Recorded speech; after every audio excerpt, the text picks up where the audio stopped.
이 시간에는 우리가 공독한 로마서 13장 1절부터 7절 말씀을 본문으로 성도와 권세자들의 관계라는 제목으로 함께 말씀을 은혜 나누겠습니다.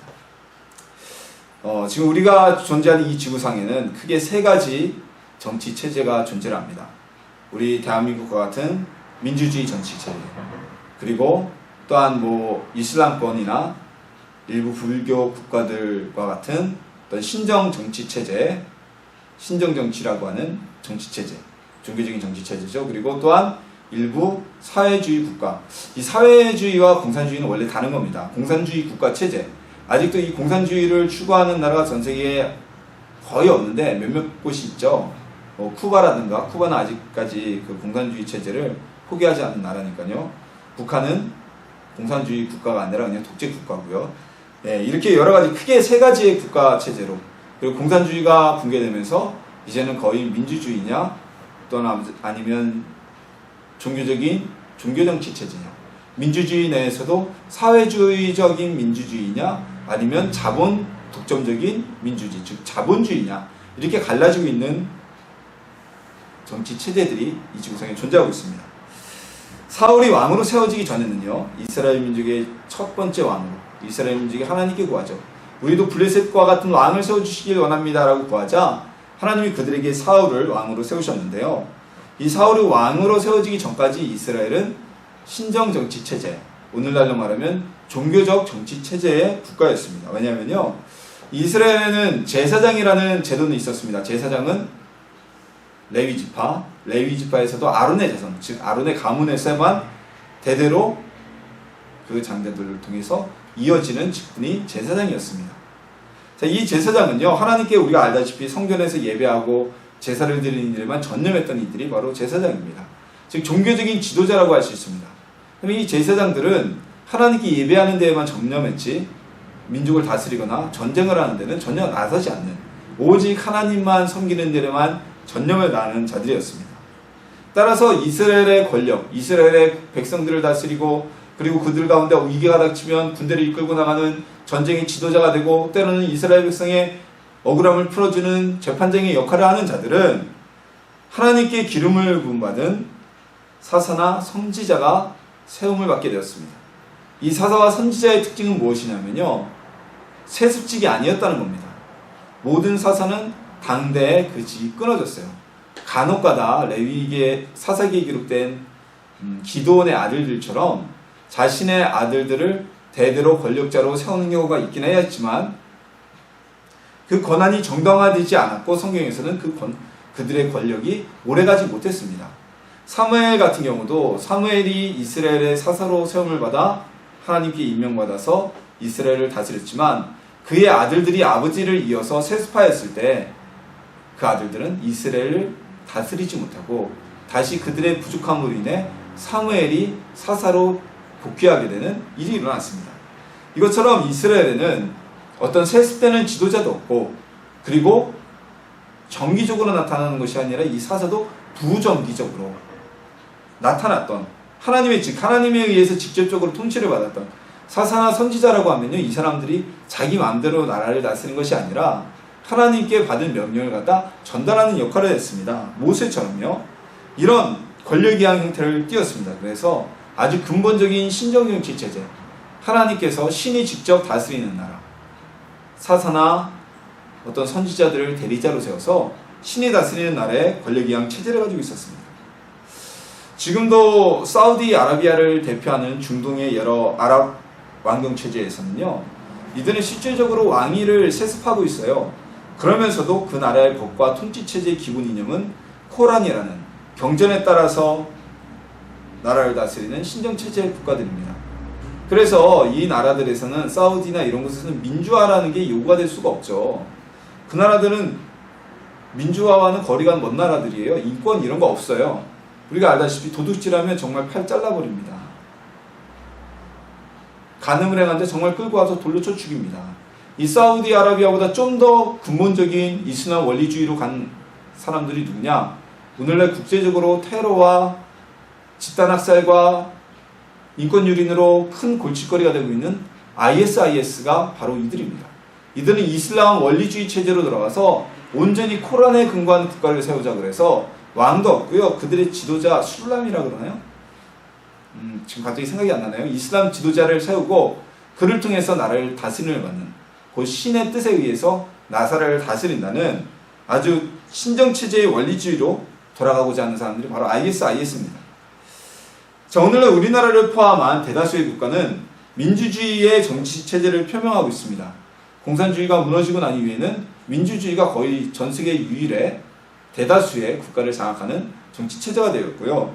앞서 말씀드렸다시피 이 민주주의 내에서 이제는 자본 중심적인 자본주의냐 아니면 사회복지를 중심으로 하는 사회주의 국가냐로 나눠지게 됩니다. 옛날에는 우리가 사회주의 하면 곧 이퀄 공산주의라고 생각했는데 여러분 사회주의는 공산주의가 아닙니다. 대표적으로 말씀드려서 지금 프랑스가 사회주의 정권을 잡고 있죠. 그리고 노르웨이나 스웨덴이나 이런 나라들 북유럽 3국이라고 부르는 나라들은 예전부터 사회주의 국가였습니다. 이 사회주의는 민주주의 체제 속에서 자본주의가 자본 중심적인 경쟁체제 위주의 중심의 정치체제라면 사회주의 체제는 자본 경쟁과 자본 독점적인 것보다는 사회 복지와 그리고 많은 사람들을 사회 복지에 더 신경을 쓰고 사회 중심적 성장에 목표를 두는 이 사회 성장이라는 건 그냥 뭐 돌을 닦고 이러는 게 아니라 모든 사람들이 행복하게 동등한 모습으로 성장할 수 있게 되는 그 중심적으로 나오는 게 바로 사회주의 체제라고 우리가 이야기할 수가 있습니다. 이렇게 나눠지게 되는데요. 근본적으로 기독교인이 많은 나라일수록 개신교인들이 많은 나라일수록 민주주의 체제가 잘 자리 잡은 국가들이 많이 있습니다. 민주주의건 뭐 이슬람 원리주의건 뭐 공산주의건 간에 사람들이 정하는 정치체제에는 완벽한 것은 없습니다. 이 정치체제를 택할 때 이렇게 얘기를 하죠. 우리는 차선책을 택한다. 지금 무슨 얘기냐면요. 민주주의에도 맹점이 있고 공산주의에도 맹점이 있고 그리고 이슬람 원리주의 같은 종교정치주의에도 맹점이 있습니다. 이 맹점이 있지만 그 중에 가장 문제점이 적은 것을 자신들의 정치 개념으로 이념으로 받아들이는 것. 이걸 보고 우리는 차선책을 택한다고 얘기를 하는데요. 그 중에 가장 자신들에게 올바르고 맞는 정치체제를 국민들은 선택하여 국가 이념으로 삼고 있는 겁니다. 자, 그럼에도 불구하고 때로는 독재자가 나타나거나 아니면 부당한 정부의 행태 때문에 국민들이 한거를 하게 될 때가 있습니다. 이때 우리 기독교인들, 우리 성도들은 어떻게 해야 될까요? 오늘 우리가 나눈 본문은요. 과거 독재 정권이 기독교인들의 한거를 무력화시키기 위해서 인용한 아주 대표적인 성경 구절입니다. 과연 기독교인들은 무조건적으로 권력에 복종해야 할까요? 정권에 항거하는 것은 하나님께서 무조건 싫어하시는 걸까요? 왜 하나님은 세상의 권세자들, 즉 다시 말해 오늘날 정부와 정권에 순종하고 복종하라고 말씀하셨을까요? 정권에 항거하는 것은 하나님께서 무조건 싫어하는 일일까요? 우리 오늘 본문에 담겨진 하나님의 참뜻이 무엇인지 나누고 진리를 깨닫는 시간이 되기를 소망합니다. 오늘 본문은요. 다음과 같이 시작합니다.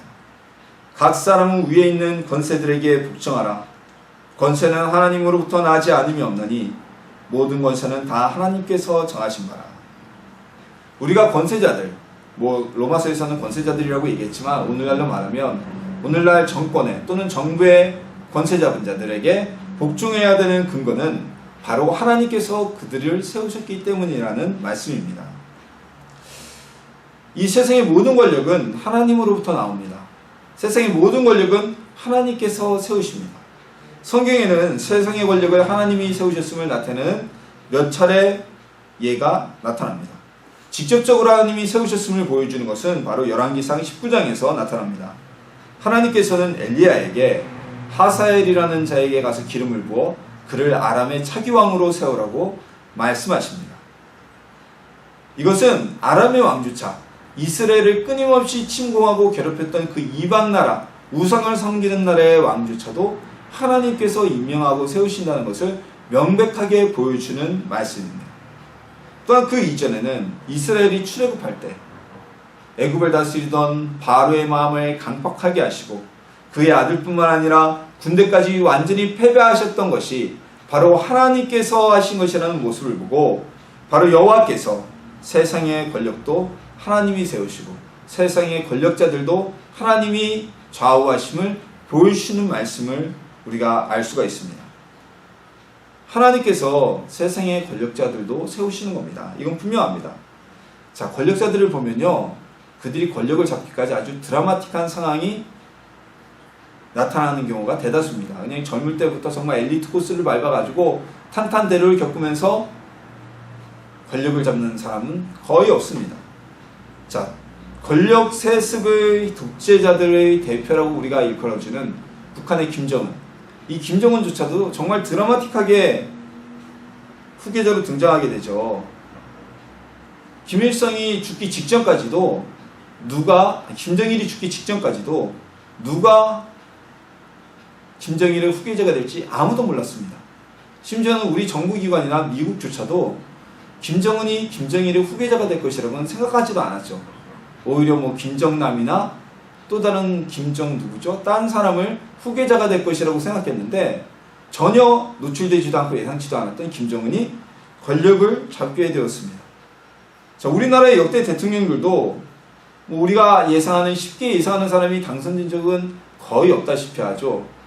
때로는 권력의 공백기에 쿠데타를 일으켜서 아무도 모르듯 이름도 알지 못하던 군인이 나라의 정권을 잡거나, 때로는 수십 년 동안 정치를 하면서 망명을 가기도 하고 가택연금을 당하기도 하고 감옥에 가기도 하면서, 때로는 자신이 가지고 있던 야당으로서의 신념을 버리기도 하면서, 어떤 이는 전혀 예상하지 못했던 5년 전만 해도 대통령 후보로 예상하지 못했던 평범한 국회의원이 대통령이 되기도 했고요. 그리고 때로는 자신의 정치 풍파를 다 겪으면서 당으로부터 쫓겨나기도 하고 화려하게 당무에 복귀하기도 하면서 대통령이 되기도 하는 여러 가지 일이 있었습니다. 오히려 쉽게 대통령이 될 거라고 생각했던 후보들 중에 번번이 탈락의 고비를 마친 사람이 더 많이 있지 않습니까? 이것처럼 세상의 권세자들도 분명히 하나님께서 세우신 것이라고 우리가 볼 수 있는 증거들이 있습니다. 즉 누구도 하나님의 허락이 아니면 권력을 얻을 수 없다는 사실을 오늘 본문은 전제하고 있습니다. 그래서 우리는 정권 교체기마다 이 나라를 위해서 올바른 지도자가 서기 위해서 기도해야만 합니다. 우리나라는 지도자에 따라서 신앙생활이 얼마나 큰 영향을 받는지 이미 경험했습니다. 남북이 분단되기 전에는요, 북한 지역의 개신교의 교세가 남한보다 훨씬 더 압도적으로 크고 개신교계의 여론을 북한 지역의 교회들이 주도했습니다. 우리가 잘 아는 주기철 목사님이 심무하셨던 평양의 산정현 교회가 대한민국 개신교계의 중심적인 역할을 하고 있었고, 대부분의 기독교 지도자들이 북한 지역에서 나타났습니다.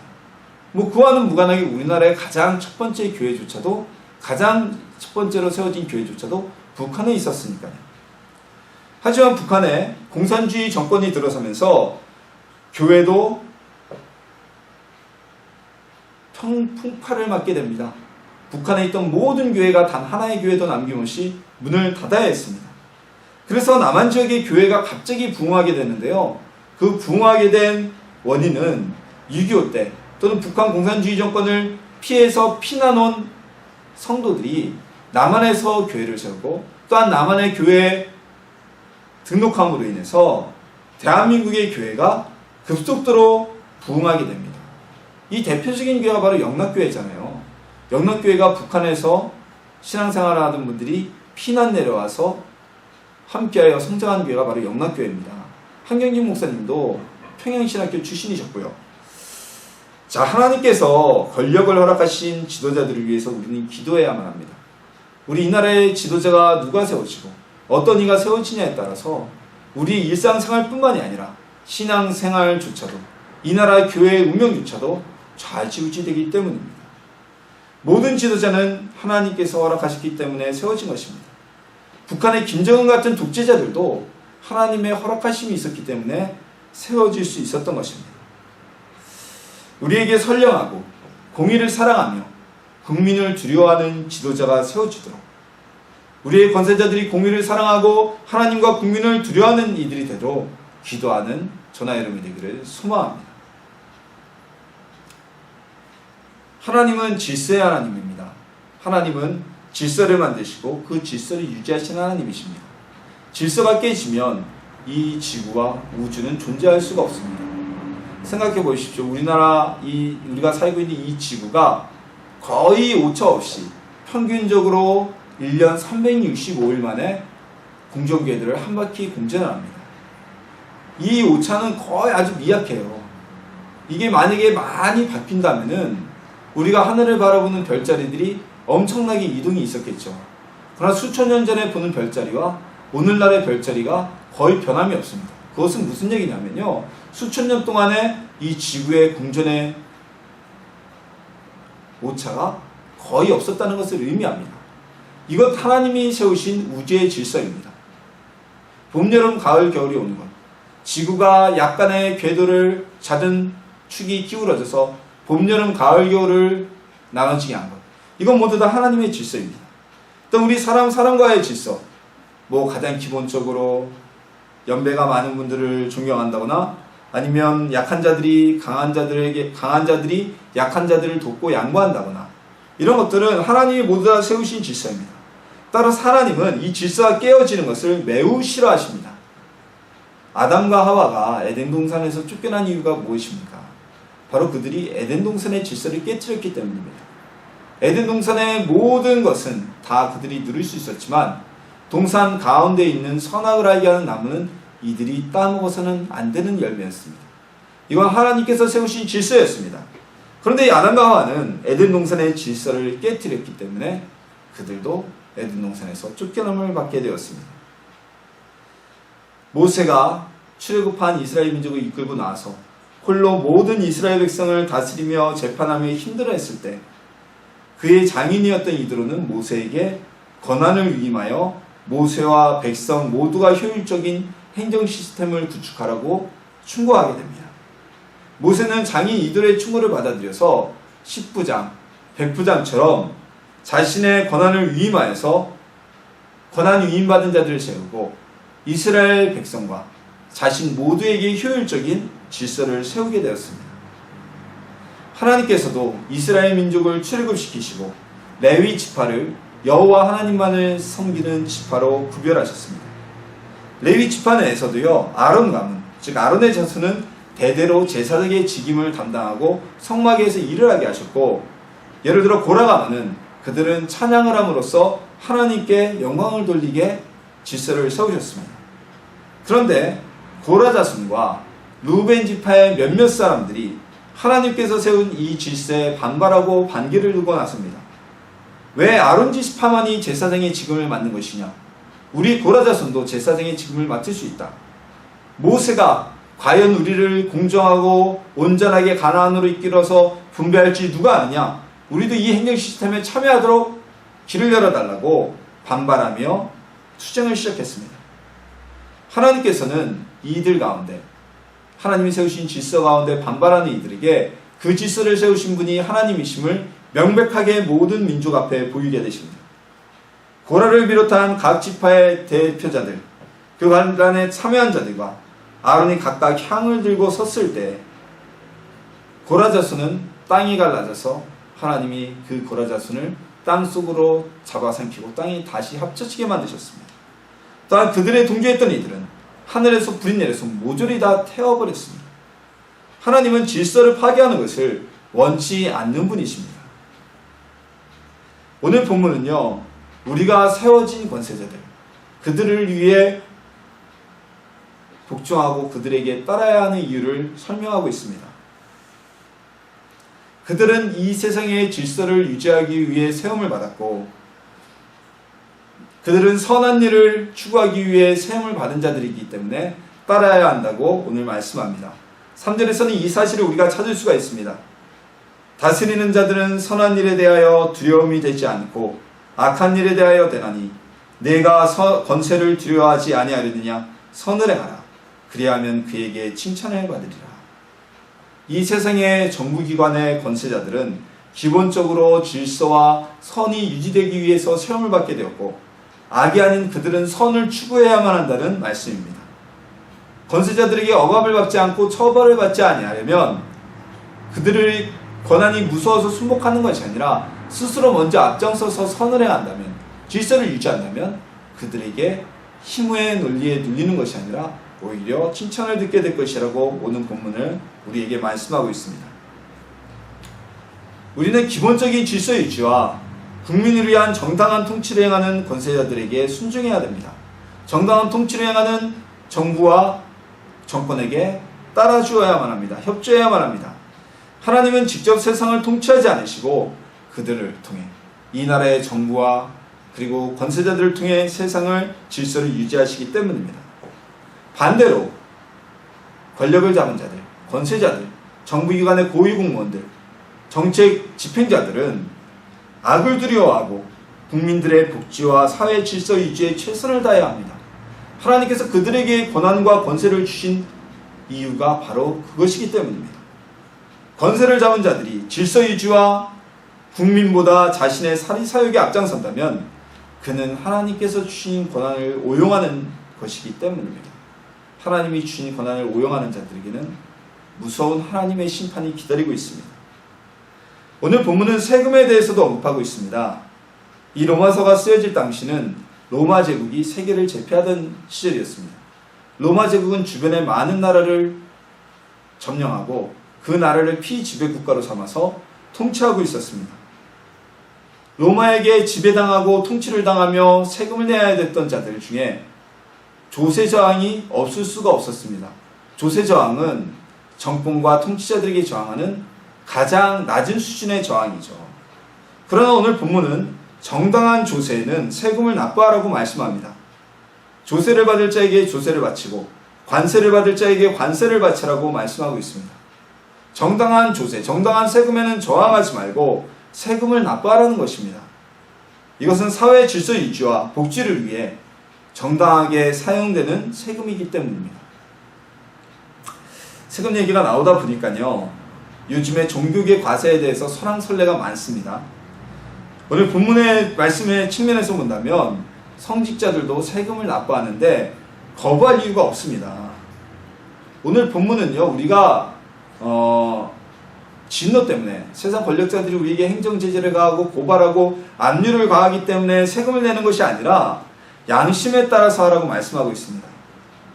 정당한 세금을 내는 것이, 납부하는 것이, 그 세금이 엉뚱한 데 쓰여지지 않는다면 이건 종교계의 내기만을 주장할 일은 아닌 것 같습니다. 우리 종교에다가 성직자들이 세금을 납부를 거부하는 이유는 하나입니다. 우리는 근로소득이 아니거든요.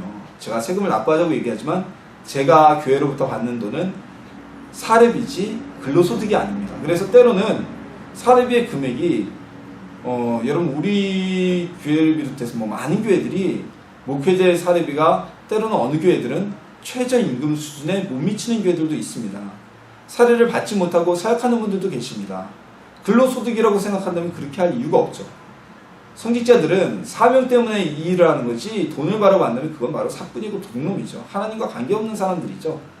그래서 우리는 이 종교계들, 특히 개신교계 그리고 또한 불교계 일부 이쪽에서 상당히 많이 반발을 하는데, 이것이 납세가 이슈가 되어서 불신자들에게 지금 많은 비판의 대상이 되고 하나님의 영광을 가리는 일이라면 세금 내봐야 버는 만큼 되잖아요. 얼마 안 돼요. 자기가 받는 사례비에서 뛰는데 내봐야 얼마 되지도 않는 세금 납부하는 것도 더 옳은 일이 아닐까. 그리고 납부해서 오히려 사람들에게 손가락질을 받기보다는 그들을 교회로 이끄는데 도움이 되면, 비난을 그들이 교회로 나오는데 걸림돌이 되지 않도록 하는 것이 옳은 일이 아닐까 하는 게 제 개인적인 생각입니다. 우리가 정당한 권한을 가지고 행정력을 발휘하는 권세자들에 대해서는 우리는 따라야 할 의무가 있습니다. 그것이 단지 그들의 권력이 아닌 우리 사회와 질서 유지를 위한 것이라면, 공익을 위한 것이라면 우리는 양심을 따라 협조해야 할 의무가 있는 것입니다. 그들이 가진 권한은 하나님으로부터 위임받은 것이기 때문입니다. 우리 정당한 정부의 권한을 따라가는 성도님들이 되기를 주님의 이름으로 소망합니다. 그렇다면요, 우리는 이 나라의 권세자들과 이 정부와 정권에서 하는 모든 일에 무조건 따라야 될까요? 협조해야 될까요?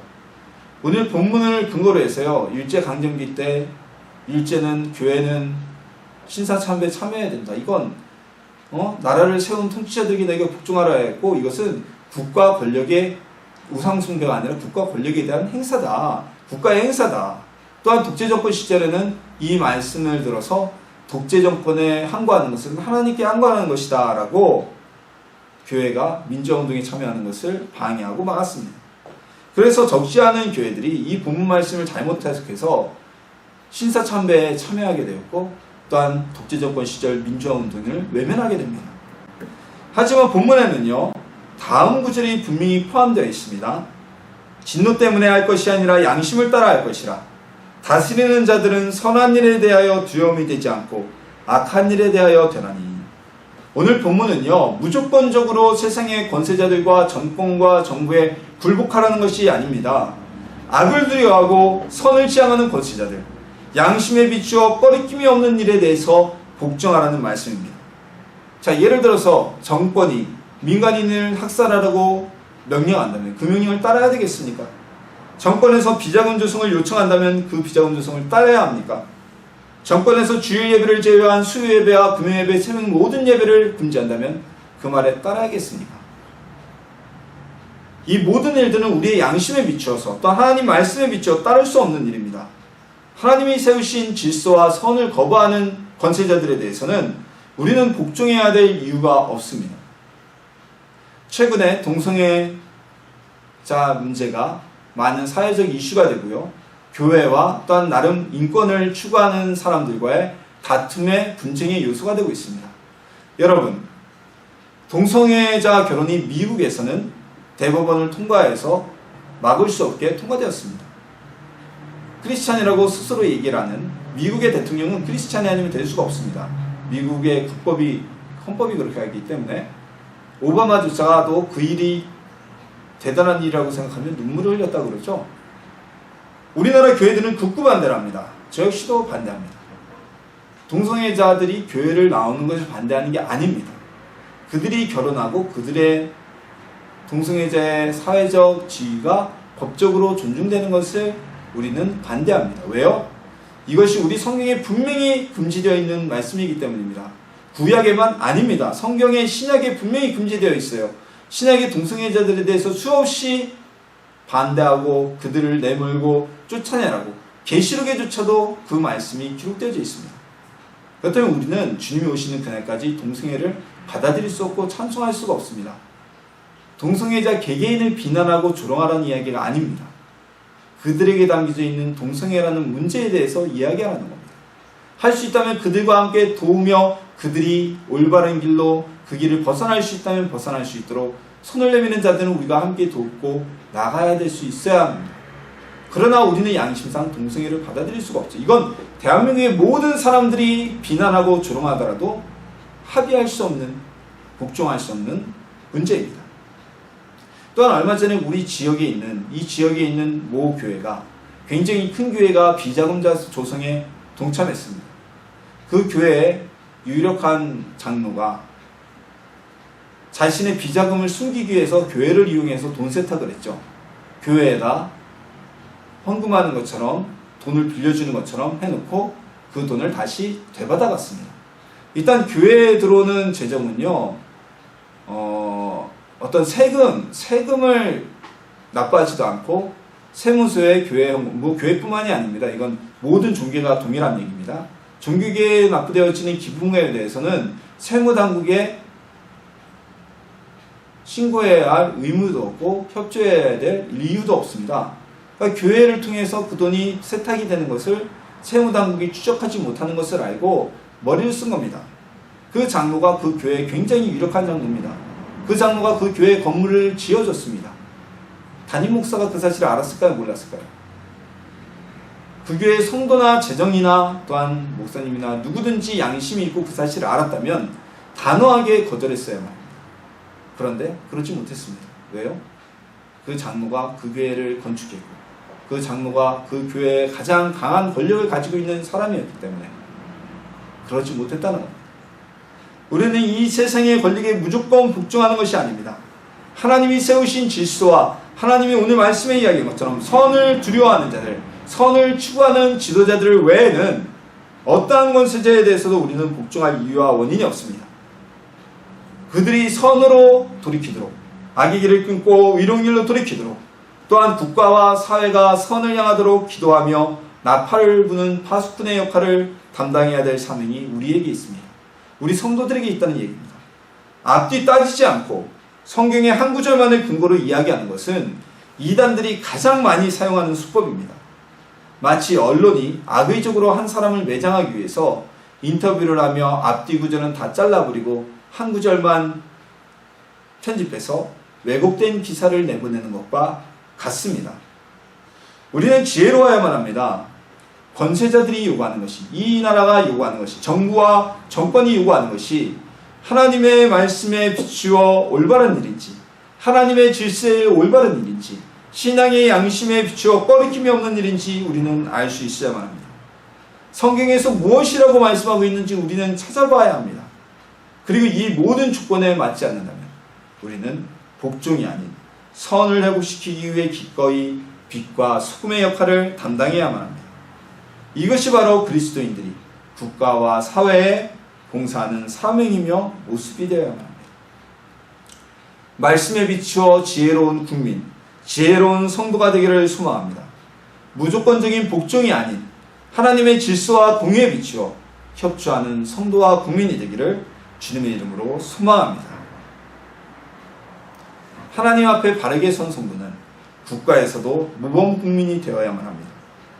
그 모범 국민은 무조건적인 복종도, 무조건적인 저항을 하는 이도 아닙니다. 잘하는 것은 나의 정치 신념과 다르더라도 잘한다고 인정해줘야 하고, 잘못된 것은 나의 정치 신념과 같은 방향이라 하더라도 올바르게 고치도록 비판할 수 있는 것이 하나님의 자녀가 해야 할 일입니다. 이것은 국민으로서의 의무이며 또한 성도의 의무입니다.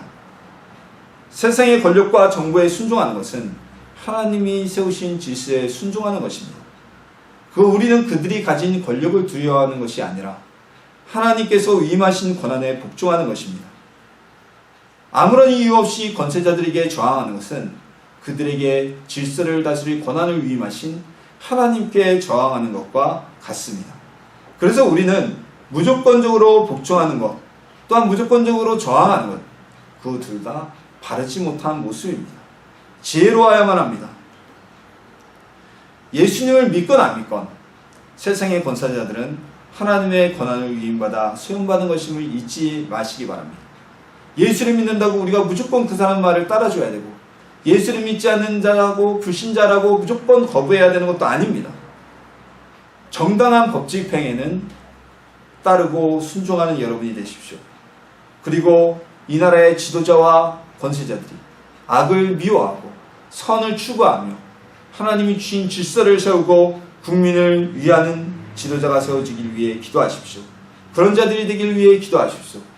사회가 잘못된 길로 가고 있으면 기도로 바른 길로 인도하는, 바른 길의 모범을 제시하는 빛과 소금의 역할을 담당하는 성도님들이 되십시오. 이것이 성도가 해야 할 국민으로서의 의무입니다. 세상의 권세자들에게 복종하고 그들이 잘못하였을 때는 그들에게 올바른 소리를 통하여 바른 길로 인도할 수 있는 것, 그것이 성도와 이 세상 권세자들과의 관계입니다. 하나님 앞에 1등 성도, 또한 이 나라에서 1등 국민이 되기를 예수님의 이름으로 축원합니다.